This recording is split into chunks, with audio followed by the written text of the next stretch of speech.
अक़वाम मुत्तहिदा की सलामती कौंसिल ने दहशतगर्दी से मुतालिक मॉनिटरिंग टीम की 38वीं रिपोर्ट जारी कर दी। रिपोर्ट के मुताबिक जनूबी एशिया में पाकिस्तान और अफगानिस्तान के दरमियान सरहद पार हमलों के बायस इलाकाई कशीदगी बरकरार है। तालिबान रजीम ने फितना अल ख्वारिज की हिमायत जारी रखी, जिससे पाकिस्तान के खिलाफ हमलों में इजाफा भी हुआ।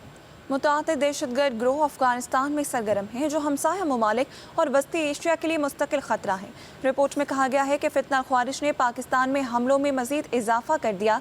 25 दिसंबर 2025 को फितना ख्वारिज ने नई तंजीमी साख्त का ऐलान किया, जिसमें फितना ख्वारिज एयर फोर्स भी शामिल है। इसी वाले से बात करेंगे, हमें ज्वाइन किया है मेजर रिटायर्ड तारिक रशीद साहब ने। Sir, thank you so much for your time. Sir, ये कहिएगा कि अक़वाम मुत्तहिदा की सलामती कौंसिल ने दहशतगर्दी से मुतालिक मॉनिटरिंग टीम की 38वीं रिपोर्ट जारी कर दी है, क्या कहेंगे इस पर आप? देखें, बिल्कुल आप सही कह रहे हैं। ये अक़वाम मुत्तहिदा की कमेटी है और 38 रिपोर्ट दी है। और दुनिया में जहाँ जहाँ दहशतगर्द कार्रवाइयाँ होती हैं, जहाँ जहाँ दहशतगर्द मौजूद हैं, ख़ास तौर पर अलकायदा, ISIS और तो वहाँ ये इनको मॉनिटर करते हैं और अक़वाम मुत्तहिदा की सिक्योरिटी काउंसिल को ही अप्राइज करते हैं और अपनी रिपोर्ट जारी करते हैं।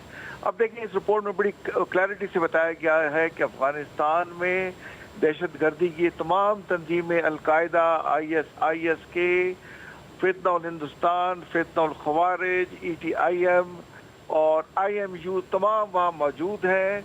इनके वहाँ कैंप हैं, सहूलतकार हैं और वहाँ पे इनको ट्रेनिंग भी जारी है। और अफगानिस्तान की इस वक्त जो हुकूमत है वो उन्हें फैसिलिटेट कर रही है और ये ज़्यादातर कार्रवाइयाँ पाकिस्तान के ख़िलाफ़ कर रहे हैं और पाकिस्तान इनके ख़िलाफ़ जो इक़दाम कर रहा है उन्होंने इनको सपोर्ट किया है। और उन्होंने ये भी कहा है कि ये जो वहाँ दहशतगर्द की तंजीमें हैं, ये चाइना के ख़िलाफ़, सेंट्रल एशिया के ममालिक के ख़िलाफ़ और बाकी इसके इनको जो हमसाया मुल्क में है वहाँ पर ये दहशतगर्द तंजीमों में इन्वॉल्व हैं और उस पर उन्होंने कंसर्न शो की है। और देखिए, इसके साथ एक और रिपोर्ट भी आई है जिसमें उन्होंने कहा है कि अफगानिस्तान में मदरसों की तादाद जब 2021 में ये आए तो 5000 थी, आज बढ़ के वो 26,000 हो गई है। और इन्होंने वहाँ पे लड़कियों पे सेकेंडरी स्कूल के एजुकेशन पे पाबंदी लगा दी है, सिर्फ प्राइमरी तक पढ़ सकती हैं और उन्हें भी फोर्स कर रहे हैं कि मदरसों में पढ़ें और मदरसों में अपनी तरफ के इस्लाम ये पढ़ा रहे हैं जो कि किसी भी दुनिया के सत्तावन इस्लामी ममालिक से मेल नहीं खाता।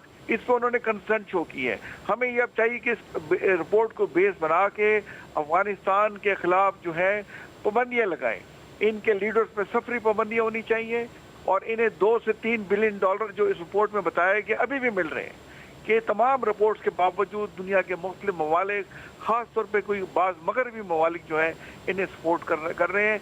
हमें ये तमाम जो है एस्पेक्ट हाईलाइट करने चाहिए अक़वाम मुत्तहिदा की सिक्योरिटी काउंसिल में, जिसके हम मेंबर हैं और अफगानिस्तान की स्पेस जो है टेररिज्म में उसको कम करना चाहिए। ठीक है जनरल साहब, ये भी कहिएगा कि फितना अल ख्वारिज ने नई तंजीमी साख्त का भी ऐलान किया है जिसमें फितना अल ख्वारिज एयर फोर्स भी शामिल है, तो ये मजीद खतरा बढ़ जाएगा?